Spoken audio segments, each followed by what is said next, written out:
got so much fucking design on right now. Hai semuanya, kenalin nama aku Syarade Purnomo. Aku mahasiswi dari STKIP PGRI Pacitan, jurusan Pendidikan Bahasa Inggris semester 1. Di sini aku akan bantu kalian untuk belajar bersama tentang 3 materi. Yang pertama ada materi part of speech, yang kedua ada 5 basic tense, dan yang ketiga atau yang terakhir ada active and passive voice.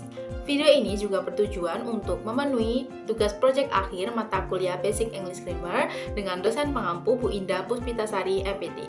Jadi, tolong jangan lupa like, comment, subscribe, dan share kepada semua yang ingin belajar bersama. Tonton sampai habis ya. Bye-bye. Oke teman-teman, kita masuk ke materi yang pertama, yaitu part of speech. Part of speech adalah penggolongan atau cara mengelompokkan kata dalam bahasa Inggris berdasarkan fungsi dan perannya dalam sebuah kalimat. Nah, belajar part of speech ini merupakan dasar dalam memahami dan menggunakan bahasa Inggris dengan benar. Kita juga bisa memahami struktur kalimat, meningkatkan kemampuan berbicara dan menulis, serta menghindari kesalahan tata bahasa. Ada 8 jenis part of speech. Yang pertama noun atau kata benda, kedua pronoun atau kata ganti, yang ketiga verb kata kerja, yang keempat adjective kata sifat, yang kelima adverb kata keterangan, yang keenam preposition kata depan, yang ketujuh conjunction atau kata hubung, dan kedelapan adalah interjection atau kata seru. Yang pertama kita membahas noun. Noun adalah kata yang digunakan untuk menyebut nama orang, tempat, benda, hewan, menyebut aksi, atau menggambarkan ide. Di sini juga ada jenis-jenis noun dan contohnya. Ada cara simpel untuk mengenali noun, yaitu noun biasanya muncul setelah kata a, an, dan the. Contohnya yang pertama yaitu the cat is sleeping. Cat di sini adalah noun karena di depannya ada kata the. Tetapi terkadang noun juga berdiri sendiri tanpa kata tersebut. Ada cara yang lain yaitu cari dahulu verb dalam kalimat tersebut, karena biasanya noun ini terletak di belakang verb. Contohnya, muffin made with blueberries are delicious. Muffin dan blueberries ini noun karena terletak di belakang verb, yaitu made dan are. Yang kedua adalah pronoun. Pronoun digunakan untuk menggantikan kata benda dan membantu menghindari pengulangan kata benda yang sama, sehingga membuat kalimat lebih ringkas dan mudah dipahami. Di sini juga ada jenis dan contoh pronoun. Contohnya yang pertama yaitu she is reading a book.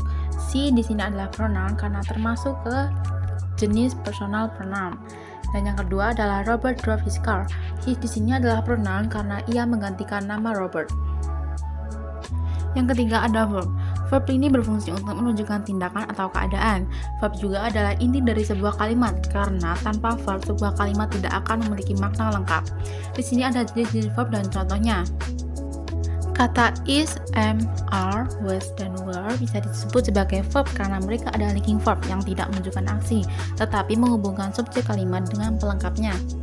Contoh yang pertama yaitu the pitcher threw the ball to the catcher. Throw di sini adalah verb karena menunjukkan aksi melempar.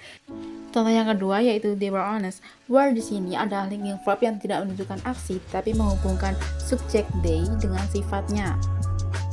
Yang keempat ada adjective. Adjective digunakan untuk memberikan keterangan atau mendeskripsikan kata benda atau kata ganti. Adjective membantu menjelaskan sifat, jumlah, ukuran, bentuk, warna, atau kualitas sesuatu. Biasanya adjective ini terletak sebelum noun, dan kata seperti this, that, this, dan those juga merupakan adjective jika di depannya kata benda.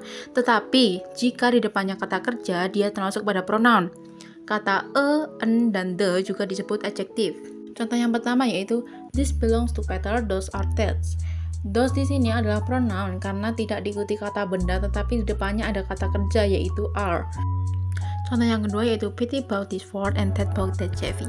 This dan that di sini ada adjective karena memodifikasi kata benda Ford dan Chevy.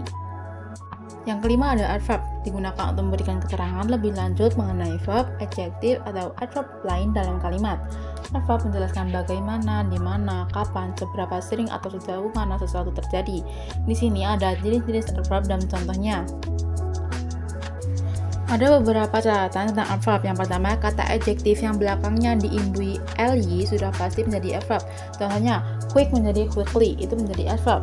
Yang kedua, ada beberapa kata yang hanya digunakan untuk adverb, tidak bisa untuk adjektif. Contohnya, he will never tell another lie. Nah, contohnya, I will call you tomorrow. Tomorrow di sini menunjukkan keterangan waktu atau adverb of time.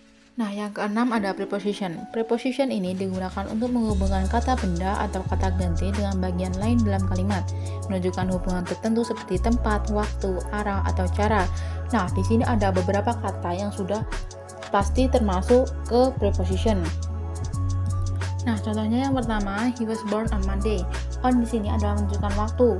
Nah, contoh yang kedua, they travel by car.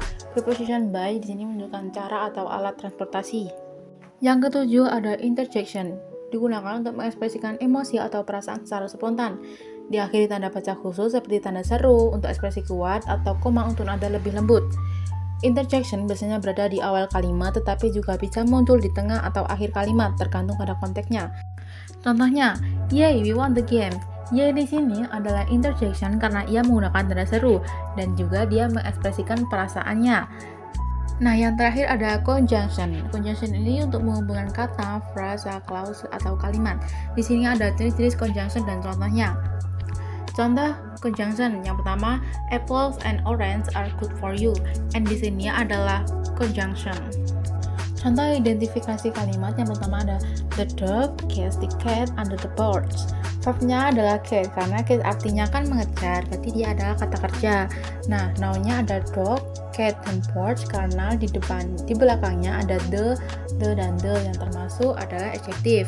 Nah, adjektifnya adalah the, dan the. Prepositionnya under karena menunjukkan tempat. Contoh yang kedua ada Robert drove his car to St. John and shopped for a new car.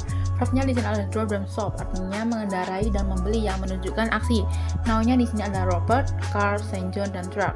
Kenapa? Karena Robert adalah nama orang, car dan truck adalah benda, dan St. John adalah nama tempat. Pronoun-nya adalah his karena dia menggantikan Robert. Adjektifnya a dan new, prepositionnya to, dan conjunction-nya adalah and dan for. Nah, setelah kalian membaca dan mendengarkan materi yang telah aku berikan, sekarang kalian bisa menjawab pertanyaan-pertanyaan di sini dan tulis di kolom komentar ya. See you next materi.